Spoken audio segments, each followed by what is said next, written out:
Hey, short little video today. I'm going to show you some kit bashing. I'm not going to actually do it on video, but I'm going to show you some recent kit bashes I've done and talk you through what I did. Here we go. So these are some of my light mortars.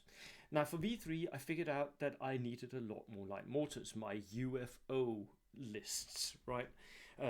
Every single list I'm building right now has at least one, preferably two, preferably more than two of the light mortars. So I am building my Brits. This is Perry miniatures, right? I'm basing all my miniatures for my Brits on the Perrys.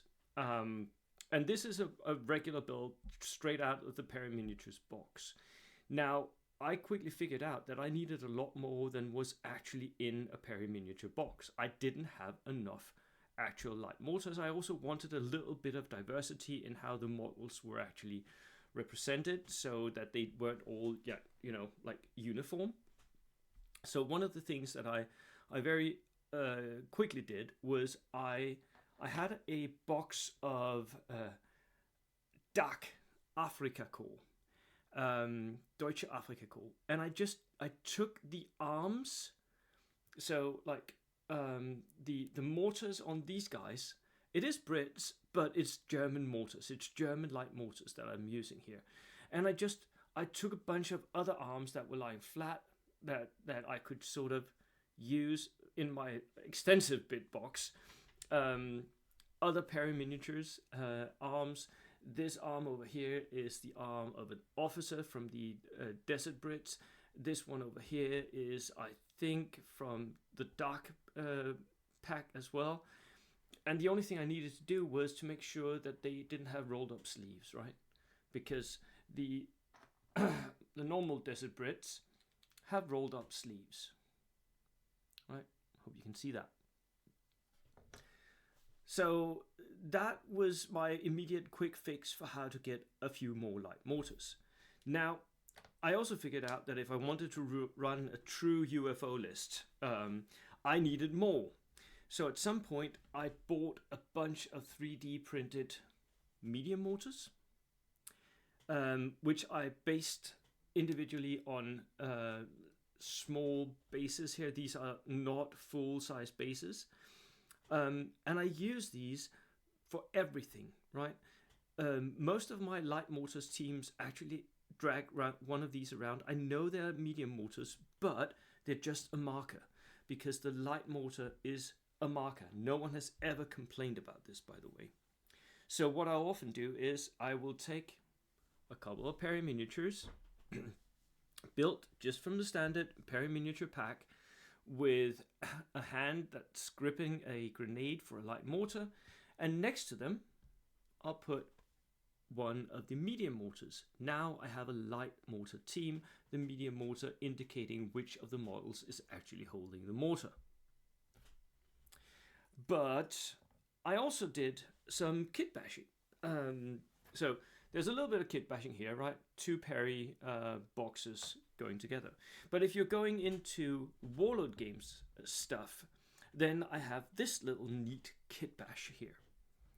So I own a Soviet army. It's part of the library that was donated to me by Simon Brecken.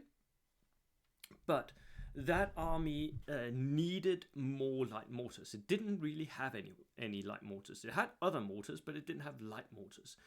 So I had a couple of sprues lying around of Soviet bodies, and these kneeling bodies are they're always so difficult to use in a way that's constructive. I don't like the models that are lying down. So I took them and I said, well, the light mortars, they could be kneeling, right? It could also be lying down, but I especially don't like lying down. But I didn't have any light mortars for the Soviets.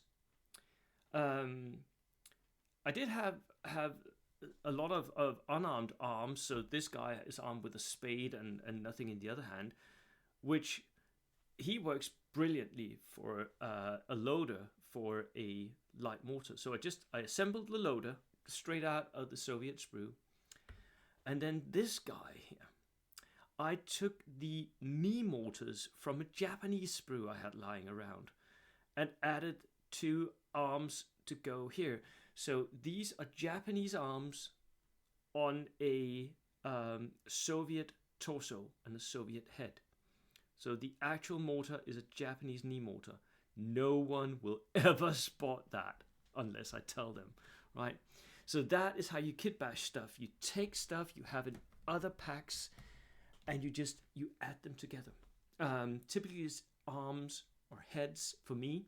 That's the place where I get most of my kit bashing done. It's from different sprues of, and you need to figure out which sprues go together. The Perry sprues don't go especially well with the Warlord Game sprues. The arms on Warlord Games are larger, the heads are larger than Perry miniatures. So you could potentially, you could do something with just the torso and Perry miniature arms on Warlord Game stuff, but it typically doesn't go well together. And it's to do with the heroic scale that is Warlord Games and the more true 156 mil 156 scale that is Perry miniatures. So yeah, so figure out which sets go together. I also find that a nice go between these two, by the way, is Wargames Atlantic. They have brilliant sprues as well. Lots of nice things you can pull out. I am quite often pulling from my, I have Wargames Atlantic Partisans and Wargames Atlantic German Sentries. Super useful sprues, super useful. I use them all the time. And I'm just cutting out arms, cutting out rifles, cutting out a head, and I'm putting them together in different formations, both on Warlord Games torsos and sprues. So I'm combining those, but I can also combine them down to the Perry miniatures, at least better than the Warlord Games ones. So that is my kit bash show and tell how I get a bunch of light mortars in my army. I kit bash all of them.